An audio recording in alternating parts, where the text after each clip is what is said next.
വേണമെങ്കിൽ നമ്മൾ പറയാറുണ്ട്. അപ്പം ഞാൻ ഇന്ന് കാണിച്ചു തരാം. സപ്പോസ് ഇൻ കേസ് ഇഷ്ടമായ, എനിക്ക് അധികമൊന്നും മെറ്റീരിയൽസ് ഇതിനകത്ത് ഇൻക്ലൂഡ് ചെയ്യാൻ പറ്റിയിട്ടില്ല. വേണമെങ്കിൽ കുറച്ചും കൂടെ ഇൻ ഡീറ്റെയിൽ ആയിട്ട് എനിക്കറിയാവുന്ന പോലെ ഞാൻ നിങ്ങൾക്ക് പറഞ്ഞു തരാൻ വേണ്ടി ശ്രമിക്കാം. ആദ്യമായിട്ട് പറയുന്നത്, നമ്മൾ ഞങ്ങളുടെ ബുട്ടിക്കിൽ മെയിൻലി ആയിട്ട് യൂസ് ചെയ്യുന്ന ഒരു ഫാബ്രിക്കാണ്.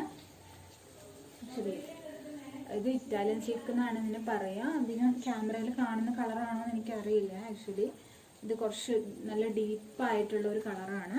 ഇത് രണ്ട് സൈഡിലും കളർ വരും. നമുക്ക് ഏത് സൈഡ് വേണമെങ്കിലും യൂസ് ചെയ്യാന്നുള്ളതാണ്. ഇതിൽ വരുമ്പോൾ ഒരു മിക്സഡ് കളർ ടോണിൽ വരും. ഇറ്റാലിയൻ സിൽക്ക് എന്നാണ് ഇതിനെ നമ്മൾ മെയിനായിട്ട് പറയുക. സ്കേർട്ട് അടിക്കാനും മെയിനായിട്ട് സാരി ആയിട്ട് യൂസ് ചെയ്യാനും അല്ലാതെ എന്താ പറയുക ബ്ലൗസായിട്ട് ഹാൻഡ് വർക്ക് ചെയ്യുന്ന ബ്ലൗസിന് വേണ്ടിയിട്ട് യൂസ് ചെയ്യുന്നതൊക്കെ നമ്മൾ ഈ ഒരു ഫാബ്രിക്കാണ് കോമൺ ആയിട്ട്. ഇറ്റാലിയൻ സിൽക്കാണ് നമ്മൾ യൂസ് ചെയ്യുന്ന പറയുന്ന സാധനം.